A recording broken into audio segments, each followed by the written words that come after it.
The message arrived without warning, without emotion, and without mercy.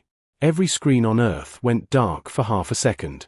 Then the same words appeared everywhere at once: cities, villages, ships, satellites, and stations across human space.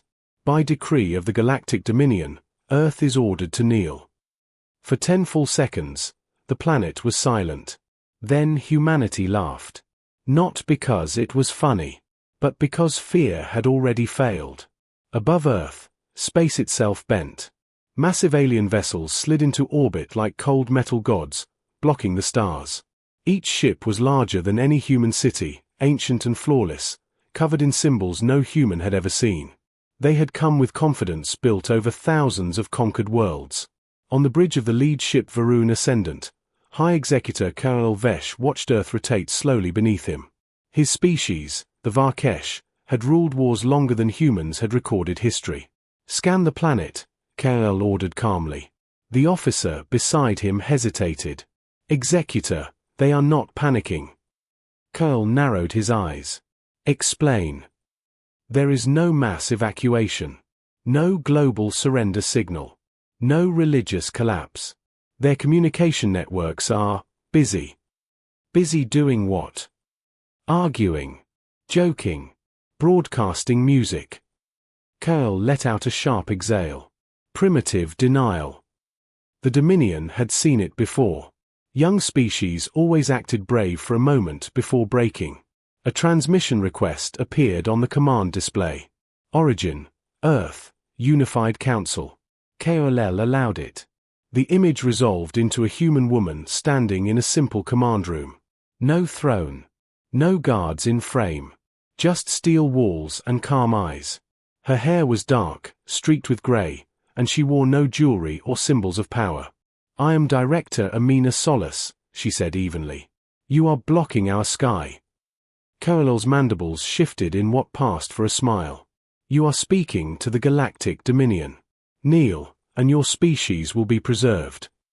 Amina tilted her head slightly. "Preserved how?" "Your weapons dismantled. Your expansion halted.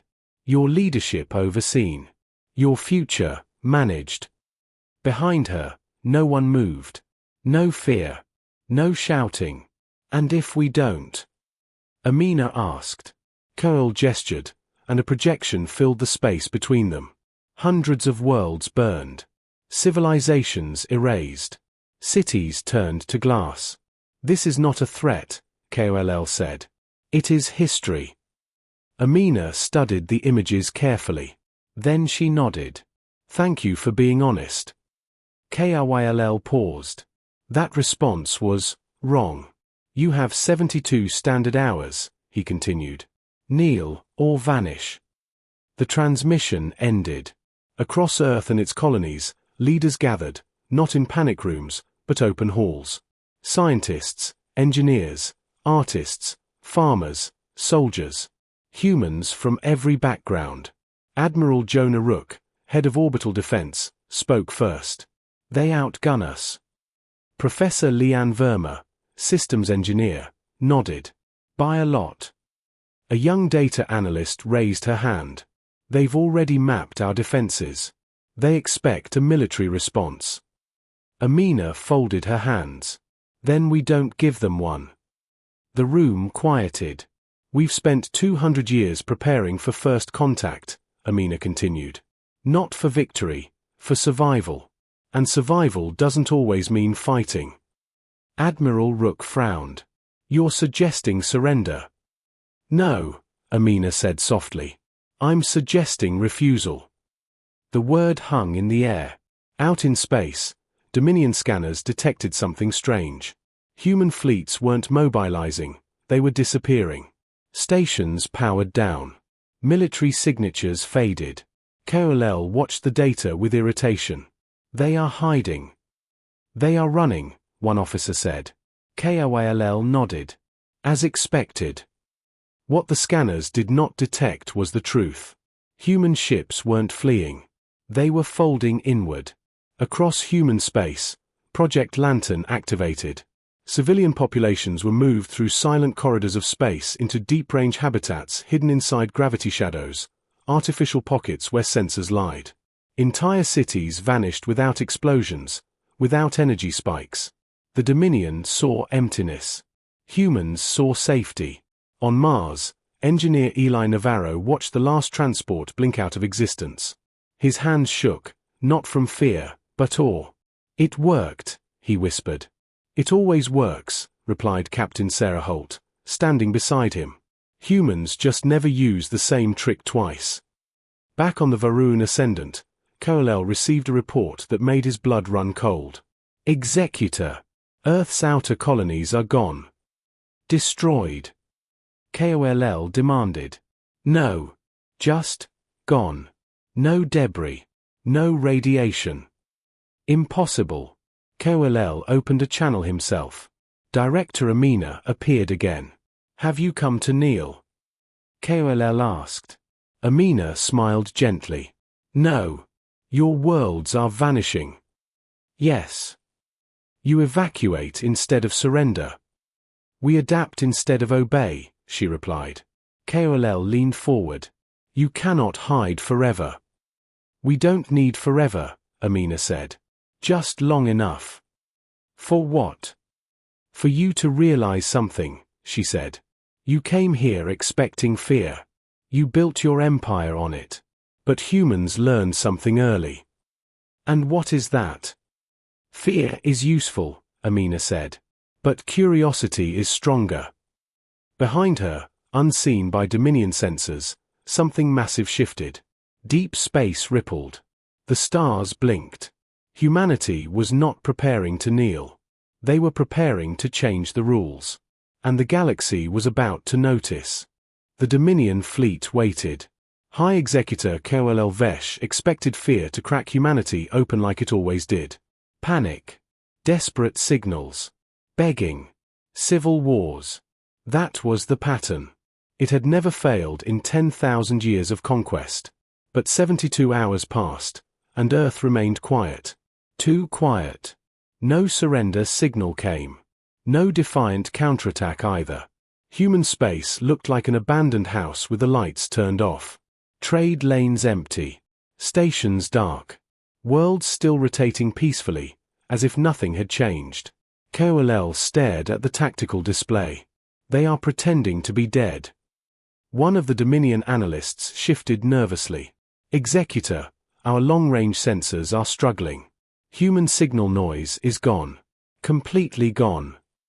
"That is impossible," Kal-El snapped. "Every civilization leaks energy." "Yes, Executor. Every civilization except this one." Across the fleet, unease spread. Dominion officers whispered among themselves. Silence, they knew, could be more dangerous than resistance. Kal-El made his decision. Demonstration strike. Target Earth's moon. The order rippled through the command decks. On Luna, Director Amina Solis stood inside a reinforced observation chamber. The moon's surface glowed softly below. She watched the sky, calm, still, beautiful. "Status?" she asked. Admiral Jonah Rook replied, "All civilian habitats are clear. Lantern shelters sealed. No human life exposed." Amina nodded once. "Good." Far above, Dominion weapons powered up. Energy gathered, bright enough to light the dark side of Earth. A single beam fired, precise, overwhelming. It hit empty ground. The lunar surface rippled, then swallowed the impact like water-absorbing rain. No explosion. No debris. Just silence. On the Dominion flagship, alarms erupted. Energy dissipation detected. Our weapon had no effect. Kal-El slammed a claw onto the console. "Explain." "We don't understand," the officer said, shaking. "The moon absorbed the strike." A channel opened without request. Director Amina appeared again. "You missed," she said politely. Kal felt something new tighten in his chest. "What did you do?" Amina glanced aside, as if listening to someone else. "We stopped thinking of planets as solid objects a long time ago. Humans like to ask, what if the universe is flexible?" Kal cut the feed. This was no longer acceptable. Prepare full planetary assault, he ordered. End this farce. But before the command could be carried out, Dominion sensors screamed. Space behind the fleet folded. Not exploded. Folded. Human ships emerged, hundreds, then thousands, sliding out of nothing like thoughts becoming real. They were smaller than Dominion dreadcraft, but faster, sharper, alive. Admiral Jonah Rook's voice echoed across open channels. Dominion fleet, this is Earth Defense Command. You are in violation of sovereign space. Power down and withdraw. KOL snarled. Attack. The Dominion fired. And missed. Human ships did not fly like ships. They flowed. They bent. They vanished and reappeared where targeting algorithms said they could not be. Dominion weapons tore empty space apart. Then human weapons answered. They did not destroy. They disabled. One by one, Dominion ships lost engines. Weapons fell silent. Shields collapsed, not shattered, but gently peeled away like layers. On KOL's bridge, gravity flickered. Consoles dimmed. What is happening? An officer cried. A calm human voice filled the bridge. Hello. Please remain still. We are stabilizing your systems. KOL spun. Who are you? My name is Dr. Elias Monroe, the voice said pleasantly. I'm a physicist. We're borrowing your ship for a moment. You have boarded us. No, Elias replied. We just stepped sideways into your systems. Dominion engineers stared in horror as human code rewrote their controls, not violently, but carefully, like a surgeon working on a patient. You attacked us, KOL growled. Why spare us? Because you're not the problem, Elias said. The system you believe in is. Across the battlefield, the same scene repeated. Dominion fleets immobilized. Human crews offered medical aid. Repairs. Translation support. Confusion replaced fear. On Earth, Director Amina addressed a galaxy-wide broadcast. Human transmitters lit up across frequencies no one knew they had access to. To every species watching, she said, we were told to kneel. We refused. Not because we want war, but because no one should rule the galaxy through terror. In hidden corners of space, other civilizations listened. Traders, miners, scientists, soldiers, species who had obeyed for generations. Amina continued, we are not here to replace one empire with another. We are here to ask a question the Dominion never wanted asked. Her eyes were steady. What happens if we choose cooperation instead of control? On KOL's flagship, emergency lights glowed softly. His crew lived. His ship breathed. His fleet was defeated, yet unharmed. A human medical team arrived, hands open, faces calm. KOL watched them work. Efficient. Gentle. Fearless. For the first time in his long life, the High Executor felt something crack. Not his power. His certainty. The galaxy had been built on fear. Humanity had answered with something far more dangerous. Hope. And it was spreading. The galaxy did not sleep that cycle. Across thousands of worlds, screens flickered with stolen transmissions, whispered reports, and impossible images. The Dominion fleet, undefeated for millennia, sat silent and disabled in human space. Not destroyed. Not enslaved. Helped. On trading stations far from Earth, merchants stopped mid-transaction to watch human medics treat Dominion soldiers. On agricultural worlds, farmers listened as human engineers explained how to improve soil yields without demanding tribute. On research moons, scientists replayed sensor data again and again, trying to understand how human ships had folded space like cloth. Fear began to change shape. On the Dominion flagship, High Executor KOL Vesh stood in a quiet observation chamber. Through the transparent hull, human ships drifted calmly around his immobilized fleet. They kept a respectful distance, like guardians instead of conquerors. Dr. Elias Monroe entered the chamber, hands clasped behind his back. You're free to leave, Elias said. KOL turned slowly. You have won. Why would you release us? Because winning wasn't the point. Kollel's mandibles tightened. Then what was? Elias smiled faintly. Being heard. At the same time, Director Amina Solis stood before a different audience. This one was larger than any room, larger than any planet. It was the galaxy itself. Humanity had activated the open signal, a broadcast sent without encryption, without demands, translated into every known language. It reached council halls, pirate dens, research labs, and quiet homes alike. We know many of you are afraid, Amina said gently. We were, too. Fear kept us alive when we were young as a species. But fear also kept us small. She paused, letting silence do the work. The Dominion told us kneeling was the price of survival. We discovered something different. Images appeared behind her. Human colonies built from scrap and hope. Children learning under artificial skies. Scientists failing, learning, trying again. We survive because we help each other, Amina continued. Not because we are stronger, but because we are stubborn enough to believe things can be better. On a distant water world, Archivist Threll, a being older than most stars around him, listened carefully. His species had submitted to the Dominion 2,000 years ago. They had not rebelled. They had endured. Is this rebellion? One of his students asked. Threll shook his head slowly. No. This is invitation. Back on the Dominion flagship, Koll walked among his crew. Human engineers worked beside Varkesh technicians, showing them repairs without mocking their outdated systems. A young Varkesh officer approached Koll hesitantly. Executor, they shared their propulsion algorithms with us. Koll stared. They gave you classified technology. Yes. They said knowledge grows when shared. Koll felt something twist painfully inside him. That belief alone could shatter empires. On Earth, Admiral Jonah Rook met with commanders from the hidden human fleet. The mood was cautious but hopeful. Other species are responding, Rook reported. Quietly, carefully, but they are listening. Amina nodded. Good. This only works if they choose it.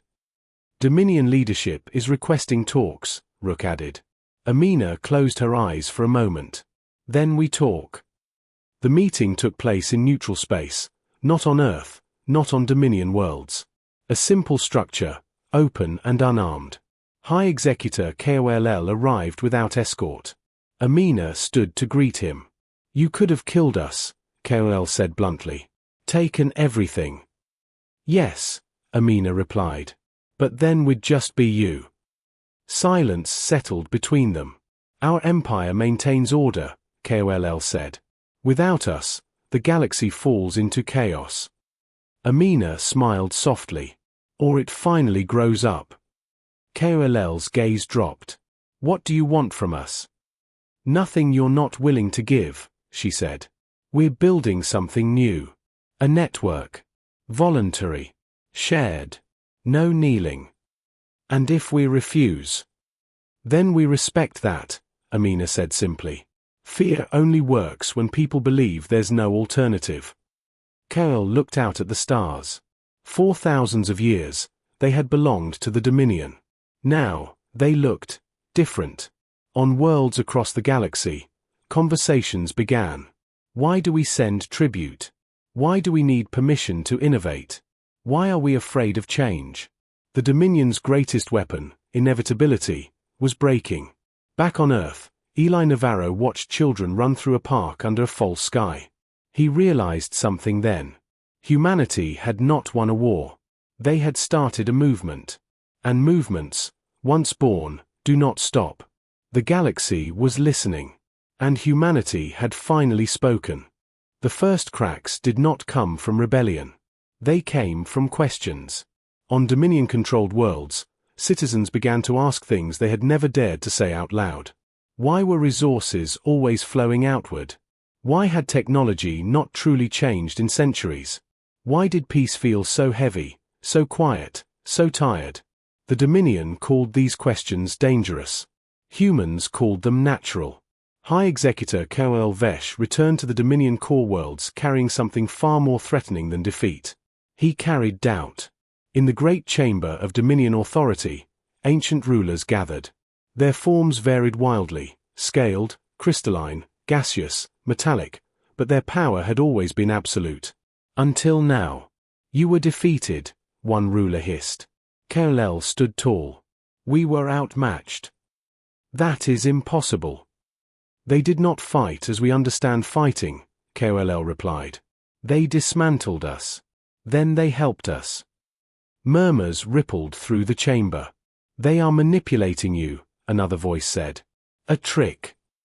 If it were a trick, Koel said slowly, then why share their technology? Why heal our wounded? Why let us leave? Silence answered him. Meanwhile, far from the core worlds, human envoys traveled quietly. Not with fleets. Not with threats. With engineers. Teachers. Medics. On the desert world Curies 9, human water specialists helped redesign ancient irrigation systems, doubling crop yields in months. They asked for nothing in return. On the industrial moon Velkar, human software engineers taught Dominion technicians how to modernize production lines using adaptive systems. Productivity surged. Work hours fell. Stories spread faster than any broadcast. They help without demanding obedience. They listen. They treat us as equals. The Dominion tried to suppress the information. It failed. Information, once tasted, is impossible to forget. Back in human space, Director Amina Solis met with representatives from 27 non-human civilizations. Some spoke openly. Others hid their identities behind light and sound. We cannot openly defy the Dominion, one said. They still control our fleets. We know, Amina replied. That's why we aren't asking you to fight. Then what do you want? Amina gestured to a simple symbol projected in the air, a circle, open on one side. Choice. Admiral Jonah Rook added, we're building shared defense networks. Shared research. Shared trade routes. No ultimatums. Join if you want. Leave if you want. A crystalline being shimmered thoughtfully. And if the Dominion attacks again? Rook smiled grimly. Then they'll be attacking everyone. And they know it. That knowledge spread quickly. For the first time in thousands of years, the Dominion faced a problem their doctrine could not solve. They could crush a rebellion. They could not crush consent. On the Dominion world Nereth Prime, workers slowed production. Not a strike, just hesitation. Machines ran, but not at full speed. Questions replaced obedience. A Dominion overseer shouted orders. No one rushed to obey. Elsewhere, Dominion scientists secretly studied human research papers. What they found shocked them. Humans did not pursue perfection. They pursued improvement. Fail fast. Learn faster. Share everything. It was reckless. It was brilliant.